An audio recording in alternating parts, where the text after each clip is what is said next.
Adab. A warm welcome to everyone watching us today. I am Hashim Zakir, a student of Government Women's College, Srinagar, and a volunteer under Directorate of Information J&K for its innovative program, Inspire Gen Z. Listen, Dream, Do. आज मेरे साथ जो मेहमान है, इनका नाम है rice Mohammad Bhatt. ये एक IPS ऑफिसर है and he is posted as SSP Baramulla. Welcome to the show, sir. Thank you so much for joining us today. Sir, सबसे पहला सवाल आपसे ये रहेगा. We all know you as a cop, as a police officer, as an SSP Baramulla. What we want to know is who is Ra'is Mohammed Bhatt beyond public service, beyond IPS, beyond policing. अपने बारे में बात करना बड़ा मुश्किल होता है और this is one of the things which is always found difficult talking about yourself. But अगर मैं अपने बारे में बताऊं तो I feel that I'm a very humble person and I like to read a lot of books, and I generally play a lot of video games whenever I get the time, which is very less these days, but or I have a lot of interest in sports. तो sports मैंने शायद जो अपना बचपन है उसमें थोड़ी कम करी स्पोर्ट्स, और उसका अभी शायद मैं ओवर कॉम्पनसेट कर रहा हूँ. और क्रिकेट हो या इनफैक्ट बैडमिंटन हो, टेबल टेनिस हो, whatever sport I can pick up right now, I am trying to pick up. और इसके अलावा I come from a rural background and I have always identified more with the rural setting. और एक हमेशा ये रहा कि जिसको हम कहेंगे रस्टिक और जो सिल्वन सराउंडिंग्स होती हैं, पेड़ पौधे, नदियां, वो सब, तो उस वाली सराउंडिंग मुझे ज्यादा अट्रैक्ट करती है. तो एक सवाल रहेगा, हमने बहुत सारी कहानियां सुनी है आपके बारे में, यू बिकमिंग एन IPS. हम ये जानना चाहेंगे व्हाट वाज दैट एनेक्डोट. वो एनेक्डोट का क्या था जब आपको लगा कि नहीं IPS ही करना है और कुछ नहीं? देखिए, ये एक ऐसा सवाल है जो शायद मैं भी अपनी मेमोरीज को टटोलता हूं तो फिर देखता हूं कि क्या होगा. बट मुझे याद है कि यहाँ पे जब हम ग्रो अप कर रहे थे कश्मीर में और स्कूल वगैरह जाते थे, तो एक जनरल परसेप्शन था कि पुलिस ठीक नहीं होती और पुलिस में नहीं जाना चाहिए. और सबकी तरह मेरा भी यही था परसेप्शन कि यार पुलिस में नहीं जाना चाहिए. 2007 में जब मैंने UPSC क्वालिफाई किया पहली बार, और मेरे को ऐसा कुछ एवर्जन था उस टाइम पे पुलिस से कि मैंने पुलिस IPS जो है वो अपने ऑप्शन जो भरने होते हैं उसमें IPS भरा ही नहीं, और मैंने सीधे IRS भरा. और IRS में भी आई वॉज वेरी क्लियर कि नहीं, मेरे को कस्टम्स में ज्वाइन करना है.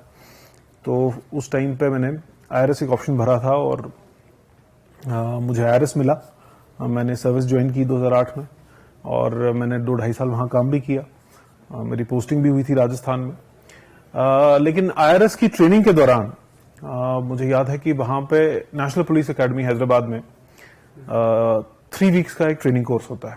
तो पहली बार वहाँ पे नेशनल पुलिस एकेडमी जाने का मौका मिला, और वहाँ पे जो हमारी 3 हफ्ते की आई वुड से ट्रेनिंग हुई, उस चीज ने मेरी थॉट प्रोसेस जो है वो कम्प्लीटली बदल दी. और वहां पे उस टाइम पे एक बहुत अच्छी टीम थी, बहुत अच्छे ऑफिसर्स वहां पे थे, और जो उनके साथ इंटरेक्शन हुआ, समहाउ मुझे लगा कि मेरी इंटेलेक्चुअल जो सेटिस्फैक्शन थी वो कहीं ना कहीं वहां पूरी हुई. और मुझे लगा कि नहीं, perhaps I can do a better job for myself as well as for society if I join the police. तो वहां पे जाके फिर वो चेंज हुआ और उसके बाद मैंने अपनी फर्स्ट प्रेफरेंस IPS रखी. हार्डशिप्स हर कोई फेस करता है अपनी लाइफ में. अगर हम प्रिपरेशंस की बात करें तो आपने क्या हार्डशिप्स फेस की ड्यूरिंग योर प्रिपरेशन टाइम? देखिए, जहां पे प्रिपरेशन फॉर UPSC मैं कहूंगा it is a very difficult phase in your life. आपके खासकर अगर आप मेरी तरह आर्ट्स बैकग्राउंड से हैं जिसको कहते हैं, तो सब लोग आपको खींचने के लिए तैयार होते हैं और कहते हैं कि यार अगर नहीं हो पाया तो क्या करोगे. और ये एक बड़ी रियल रिस्क होती है कि आपने अगर प्रोफेशनल कोर्स जिसको कहते हैं वो नहीं किया है और आपका यूपीएससी एक ऐसी गेम है कि हो जाए नहीं हुआ और अगर नहीं हुआ तो फिर आप क्या करेंगे। तो ये एक बहुत बड़ा एक मुझे लगता है चैलेंज होता है कि इसको मेंटली सरमाउंट करना और अपना 100% देना, वो सबसे इंपॉर्टेंट काम है। पढ़ाई मेहनत मुझे लगता है सब लोग करते हैं और इसमें बेसिक रिक्वायरमेंट ही यही है। तो जो भी सीरियस कैंडिडेट होता है और वो उनकी तादाद लाखों में होती है, वो सब लोग मेहनत करते हैं, अपना पूरा टाइम देते हैं। कुछ लोग तो 18 घंटे भी पढ़ते हैं और ये चैलेंज जो है हमेशा एक मेंटल चैलेंज रहता है कि आप इस चीज को सरमाउंट कैसे कर पाओगे। और मुझे लगा कि एक हमने मेरे दोस्त ने इनफैक्ट 12th में एक बात बोली थी जो मुझे हमेशा मुझे लगता है गाइड करती थी कि you can not place your feet in 2 boats. तो फिर मैंने कहा कि नहीं, ये सही है, अगर इसमें एफर्ट लगाना है तो then I should give my 100% to it and not think about anything else, at least for that period when I was preparing. और वही मैंने किया and I feel that is one challenge that everyone goes through. तो हम मतलब बहुत interesting होते हैं पुलिस केसेस को सॉल्व करना, हमें जैसा लगता है। हम ऐसा ही कुछ इंटरेस्टिंग केस सुनना चाहेंगे या पुलिसिंग इंसिडेंट जो आपने फेस किया हो अभी तक। Among the recent cases that come to my mind was जो लास्ट ईयर हमने एक नार्को टेरर मॉड्यूल बस्ट किया था और बहुत मुझे लगता है अरसे के बाद एक ऐसा बिल्कुल डिफरेंट सा केस सामने आया था और उसकी पेचीदगियां बड़ी अजीब सी थी। हमारे पास इंफॉर्मेशन कुछ थी और उसमें जो कम्युनिकेशन नेटवर्क खासकर था कि जो यहाँ पे ड्रग्स बेचने वाला था वो किसी से किसी आउटसाइड स्टेट में बात कर रहा था, वहां से बात हो रही थी दुबई में, दुबई से बात हो रही थी कनाडा में, कनाडा से वापस हो रही थी बात यूएई में और वहां से फिर वापस जो है जेएंडके में बात हो रही थी। और इतना बड़ा लिंक जो है आई थिंक ऊपर वाले का करम भी रहा and we could get that all the links and all the people that were involved in that. वो एक बड़ा इंटरेस्टिंग केस था और कैसे ये चेन जो है, I think it was one chain that we discovered और ऐसी मल्टीपल चेन्स होंगी जो चल रही होंगी और एक बहुत ही नया हमारे पास जो मोडस ऑपरेंडी है वो सामने आया और we could recover a lot of drugs in that and a lot of other weapons and ammunition. So we consider that to be very interesting case. Great job sir, well done, very well done. जैसा कि हम जानते हैं a lot of youngsters are going to watch this show. क्या आप हमारे young दोस्तों को कैसे आप मोटिवेट कर सकते हैं कि नहीं आप यूपीएससी या सिविल सर्विसेज को अपना एज अ करियर चूज करें? देखिए, आजकल मैं समझता हूं कि अक्सर बेशतर लोग जो हैं वो प्राइवेट सेक्टर या कॉर्पोरेट सेक्टर की तरफ जाने की कोशिश करते हैं। Jobs are well paying, much better paying and आपके एवरेज जो हैं बहुत खुल जाते हैं and after a period of time आप एक स्ट्रगल और चैलेंज वाला जैसे पीरियड यहाँ भी होता है, उसके बाद कॉर्पोरेट सेक्टर में ये होता है कि you can pick and choose your field, your line, you can earn well. आप अपना एक स्टार्टअप स्टार्ट कर सकते हैं, तो वो आपके पास बहुत सारे ऑप्शंस रहते हैं लाइफ में और you can dedicate yourself to something that you like very much. UPSC में if you like it that much, one I think that you have to be very clear that what is your goal. जैसा कि मैंने कहा कि पहले मुझे police बिल्कुल पसंद नहीं थी और फिर जब मैं पुलिस में आया तो मैंने सोचा कि नहीं यार, मैं किसी और चीज के लिए बना ही नहीं था, मैं और कोई शायद काम इतनी अच्छी तरह कर ही नहीं पाता। तो वो दिल में जो एक वो पैशन होता है वो जरूरी होता है और यूपीएससी के लिए अगर आपके पास पैशन है तो फिर आप आईएएस में आइए, आप आईपीएस में आइए, आप आईआरएस में आइए, जहां पे आपका दिल और पैशन हो वो करिए। As far as civil services preparations are concerned, आपका सक्सेस मंत्र क्या था? What was your success mantra? With reference to the exam, I would say एक जनरल सक्सेस मंत्रा जो होना चाहिए वो ये था कि जैसे मैंने कहा कि डेडिकेट हो जाना है और अक्सर लोग कहते हैं smart work over hard work, तो इस सब जो है जिसका नाम दिया गया है, एक टर्म यूज की जाती है, शायद ये हमको नहीं पता था, बट मुझे पता है कि ऑन ग्राउंड जो है छोटी छोटी चीजें करके हम यही कर रहे थे, जिसको आजकल स्मार्ट वर्क कहा जाता है। एक बहुत ज्यादा बड़ा सिलेबस जिसको कहेंगे हम होता है कि आपको एक्चुअली सिलेबस होता ही नहीं है, आपको पढ़ना सब कुछ है और सबके बारे में खबर भी होनी चाहिए, और वो खबर इतनी भी होनी चाहिए कि स्किन डीप सिर्फ नहीं चलेगी, तो आपको कुछ हद तक उस पर थोड़ी सी मास्टरी की जरूरत रहती है ऑलमोस्ट हर सब्जेक्ट में। तो उसमें मुझे लगा कि हमने जो चीजें समझी, सबसे पहले पैशन, उसके बाद स्ट्रेंथ, वीकनेस, अपॉर्चुनिटी, थ्रेट, अपनी वीकनेसेस स्ट्रेंथ को समझना और किस चीज को अपॉर्चुनिटी में क्रिएट करना है और किस थ्रेट को कम करना है ये समझना, ये बहुत इंपॉर्टेंट है। और सबसे इंपॉर्टेंट स्मार्ट वर्क में ये आएगा कि हम कैसे डिफरेंट सब्जेक्ट्स को इंटरमिक्स करके एक ऐसी अप्रोच बना सकें जहां पे कि हम एक इंटीग्रेटिव और होलिस्टिक जो है सॉल्यूशन, आंसर या जिसको आप कहेंगे एक ऐसे लिख पाए।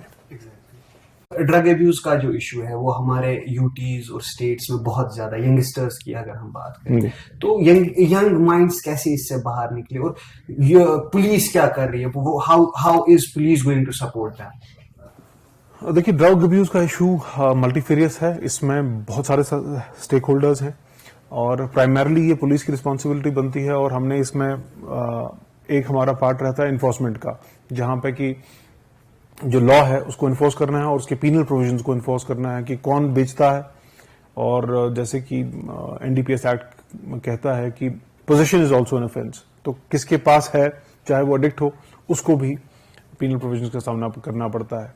बट इसमें हमारी थोड़ी सी, मुझे लगता है, एक सटल अप्रोच हो गई है, और इसमें हम अब डिफरेंशिएट करते हैं बिटवीन एडिक्ट्स, जो प्योर एडिक्ट्स हैं, और पेडलर्स। इसीलिए हमारा जो अक्सर शिकंजा होता है वो पेडलर्स की तरफ डायरेक्टेड होता है, और उसमें अगर कोई ऐसा हो जिसको कहते हैं रिकैल्सिट्रेंट टाइप का क्रिमिनल हो, तो उसमें हम फिर severe measures of law use करते हैं, चाहे वो पिट एनडीपीएस एक्ट के तहत हो या पीएसए के तहत हो, तो उसमें हम वो यूज करते हैं। एफआईआर लगती हैं, रिकवरीज होती हैं। ट्रेंड्स हमारे एटलीस्ट बारामूला की अगर मैं बात करूं तो पिछले 3 साल के हमारे increasing trend of FIRs, increasing trend of arrests and increasing trend of recoveries हैं।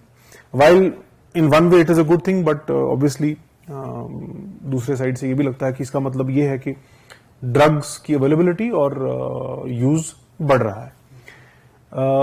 बट इसमें एक जो चीज हमने नोटिस की है कि हमारे पास जो होलिस्टिकली एड्रेस करने के लिए हमने स्टेप उठाया था जेके पुलिस की तरफ से, वो ये कि ड्रग डिटेक्शन सेंटर्स जो हैं वो कायम किए जाएं और उनको चलाया जाए। और बारामूला में भी एक छोटा मोटा हमारा डीडीसी चलता है, जहां पे 5 से 8 पेशेंट्स की कैपेसिटी है। तो इसके अलावा हम अवेयरनेस के प्रोग्राम्स भी करते रहते हैं। बट इसमें ये देखा हमने कि कुछ सालों में एक ट्रेंड ये चेंज हुआ है कि पहले एक नेचुरल ड्रग्स सोटो से जो प्लांट से निकलते हैं वो कंज्यूम किए जाते थे without any manufacturing process. But अब सिंथेटिक ड्रग्स आ गए हैं जो कोई भी सोर्स हो, बट उनको किसी फैक्ट्री में या किसी केमिकल प्रोसेस के थ्रू बनाया जाता है, सिंथेसाइज किया जाता है, और इनकी डिपेंडेंस और इफेक्ट्स बहुत ज्यादा स्ट्रांग होते हैं।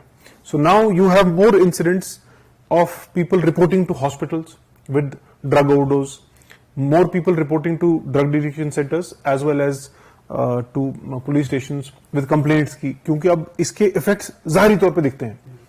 पहले शायद पास ऑफ भी हो जाते थे, बट अब दिखने लगे हैं, और इसीलिए वो आपको विजिबली, जिसको हम विजिबल क्राइम कहते हैं, वो विजिबली दिखता है आपको। तो ये एक मेजर कंसर्न है, और जैसे मैंने आपको बोला, हमारे इकदाम हर तरफ से चल रहे हैं। जो सिविल एडमिनिस्ट्रेशन है या बाकी यहाँ पे फोर्सेस हैं, बाकी एडमिनिस्ट्रेशन की विंग्स हैं, गवर्नमेंट की विंग्स हैं, वो सब अपना अपना इसमें योगदान कर रही हैं, और लोग, सिविल सोसाइटी भी सामने आ रही है। बहुत सारे ऐसे लोग हैं, अगर हम खुसूसी तौर पर डोमेस्टिकली जो वुमेन अब्यूज होती हैं, वो पुलिस को अपनी कंप्लेंट को लेकर अप्रोच नहीं कर पाती। इसको, इस माइंडसेट को हम कैसे चेंज करें और इस चीज को हम कैसे टैकल कर सकते हैं? देखिए, डोमेस्टिक वायलेंस जो है ये भी अगेन अब विजिबल बहुत ज्यादा होने लगा है। एवेन्यूज हैं, ऐसा नहीं है कि हमारे पास लोग नहीं आते हैं, बहुत खुल के आते हैं।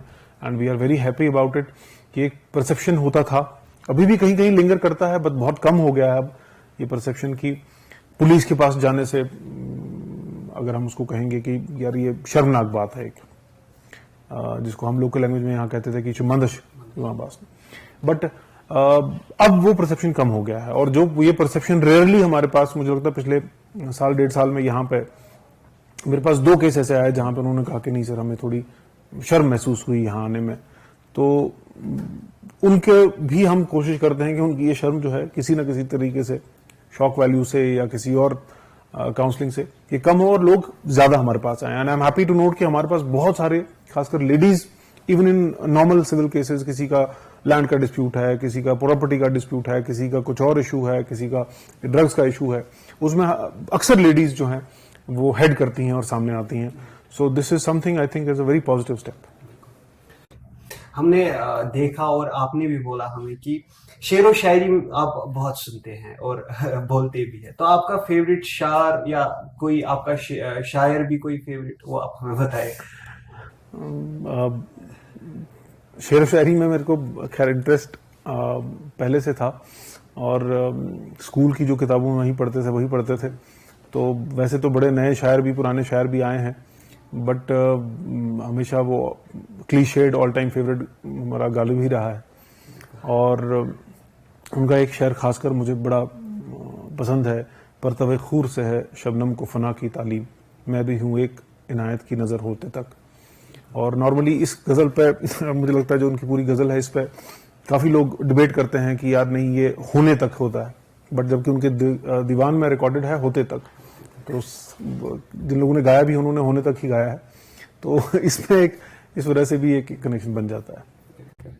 तो हम अपने नेक्स्ट सेगमेंट की तरफ बढ़ते हैं। तो मैं आपसे कुछ लोगों के नाम मैं आपको बताऊंगा और आपको ये आंसर देना है कि what are the lessons we can take from these prominent personalities.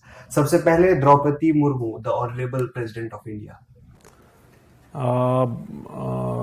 Srimati Draupadi Murmu, she is the President of India, and I think the biggest lesson that we can take from her achievements in her life is dedication and humility. Kiran Bedi ma'am. Kiran Bedi ma'am, I think I would go with perseverance and devotion. Neeraj Chopra. Neeraj Chopra, I'm a big fan of Neeraj Chopra. Just his physical achievements are so great, and I would say that fitness is the greatest thing that we can take from him. Of course, his achievements are unmatchable. Now हमारा जो अगला segment है उसका नाम है तेज जवाब। तो हम आपसे कुछ सवाल पूछेंगे और आपको तेज तेज जवाब देना पड़ेगा। What is the secret to your well kept moustache? Well, moustache का ऐसा कोई सीक्रेट नहीं है। मेरी पहली पोस्टिंग जब जम्मू में हुई थी तो वहां से मुझे इसका शौक या आप कहें आदत लगी, और तब से अब मुझे लगता है कि आई लाइक इट, सो इसलिए रखा हुआ है। What do you do in your free time? Free time में जैसे मैंने कहा, I like reading most of it and playing video games. What was your fun name during your school और college? Fun name? मेरे दोस्त चिढ़ा के मुझे कभी फार्मर कहते थे, तो मुझे भी तक याद है वो। Okay, if there was a movie on your life, what would it be named? I don't know, इतना नोटेबल आई डोंट थिंक कि है कुछ, but still outsider. Outsider, okay. अब हमारे पास एक गेम है Okay. जिसमें एक साइड से आई हैव लिखा है और दूसरी साइड से नेवर। तो मैं आपसे कुछ सवाल पूछूंगा, 3 सवाल है मेरे पास, और आपको अकॉर्डिंगली जवाब देना है। अगर आपने किया है तो आई हैव, अगर नहीं तो never. Never have I ever बंक्ड a class during school और कॉलेज डेज? I have. तो आप भी बाकियों की तरह बहुत शरारती रहे होंगे। Never have I ever talk to myself in mirror? I have many times. This one is important और थोड़ा सा फनी भी है। Never have I ever eaten someone's lunch during school और college days? I have. The last question to you will be, what is your golden advice to the youth of JNK?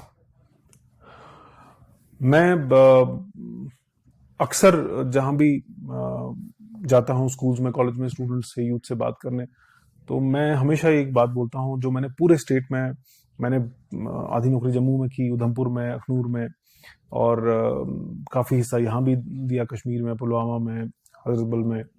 तो मैं हमेशा ये कहता हूं कि हमारे यूथ में, हमारे यहाँ के लोगों में किसी भी चीज़ की कमी नहीं है।